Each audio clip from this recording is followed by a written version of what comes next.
Hey guys, welcome back to the Desert Wine Guy. Thanks again for visiting my YouTube channel. I hope you enjoyed the very first video I made, which was a couple of days ago. So, today of course is going to be the second video, and today we're going to talk about the 2019 Olema Chardonnay.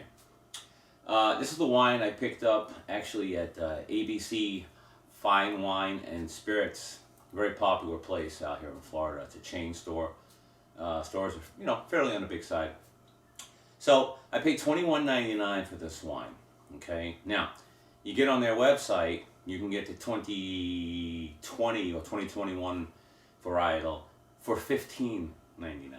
Okay, so I would have to say that I got ripped off just a little bit, right? Okay, the winery that makes this wine is the Amici Cellars. Okay. And what I really find cool about the wine, I know a lot of wineries do it, but what I particularly find cool about the wine is that some of the juice sat in stainless steel and some of the juice sat in oak barrels. And then at the end it was all combined together. So you have the nuances of both the stainless steel as well as the oak. So we're going to go ahead and, oh, by the way, the grapes come from Sonoma County. I don't know if I mentioned that or not. So we're going to go ahead and give this wine a try and see what's going on. Now, this is I'm trying an experiment, okay? And what the experiment is I'm very tired of inexpensive Chardonnays, inexpensive Cabernets. Cabernet, the oak monster comes out and attacks, and like just jamminess, and that's the wine, you're done, throw it away, okay? With the Chardonnays, of course, you got that oak as well. That's an issue. And that overwhelming butteriness or vanilla that just seems to dominate the wine. Sometimes you can come across a wine that has that mixture of some fruit to it or fruit, but it's kind of like on the very forward side, like tropical, very forward side, and it has the oak and the vanilla, like almost at the same presentation type level. Okay, this is not my types of wine, so I decided I'm going to start going up above the $15 level and see if that makes a difference. So far it's worked out okay. I've had a Cabernet that was pleasant, I would have to say. And we're going to try this one today and see how it goes. So we'll go ahead and check out the nose on this wine now. First of all, let's look at the color. Okay, so I'm actually getting like a medium gold as I look at this wine. Looks clear, doesn't appear to have any fizz, slight fizz. Sometimes you can get a wine that has like a slight carbonation to it almost, like very slight. I'm not talking about a champagne, but it's just like you can look at it and go, that's an unusual amount of bubbles, okay? Not here in this wine, so we're looking good there. Now on the nose, I'm getting a little bit of butterscotch, a little bit of vanilla, and just a little bit of oak as well. So let's taste it now and see how it goes.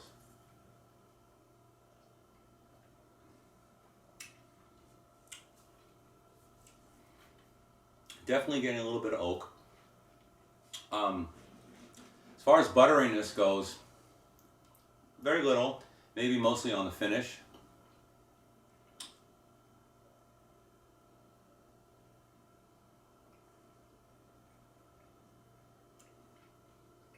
It's almost like a lychee fruit here. It's very dry. As far as acidity goes,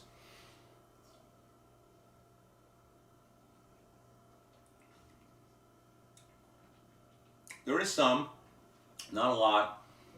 There's like a mid-palate melon that I'm picking up as well. So what overall do I have to say about the wine? Again, it's,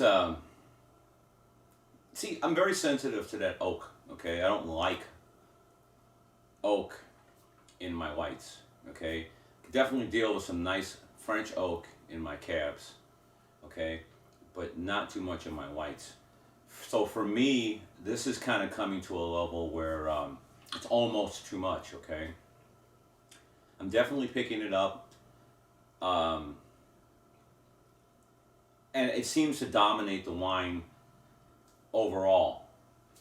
Everything else seems to fall back kind of towards the mid palate on this wine.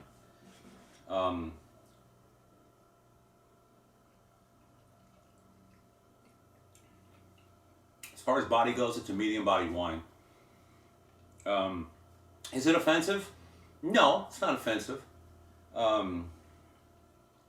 Would I go ahead and present this wine at a pool? First of all, no. It's a $22 bottle of wine. When I think of a pool wine, I'm thinking of something I could break 4 bottles out of, okay?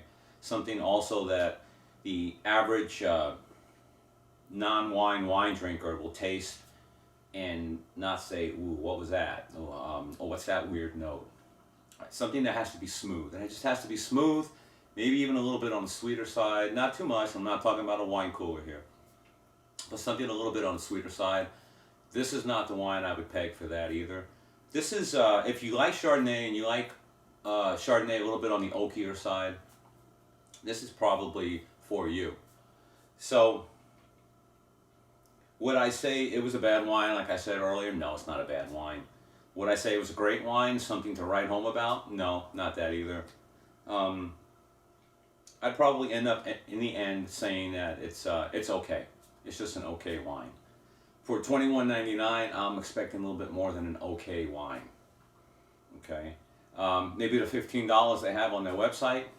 All right, I can do that. But for $21.99 or $22 basically, it's okay. Don't get me wrong, but I could do a lot better.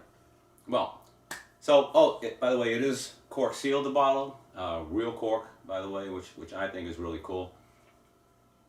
So that's my review, guys. I hope you guys enjoyed it. I hope you'll click like. I hope you'll follow me. Next one I'm going to try to do is going to be a Cabernet Sauvignon, because that's my second favorite red. Tempranillo being my favorite red. So that's about it, guys. I hope you enjoyed the video, and I'll speak to you next time. Thanks for checking out the Desert Wine Guy.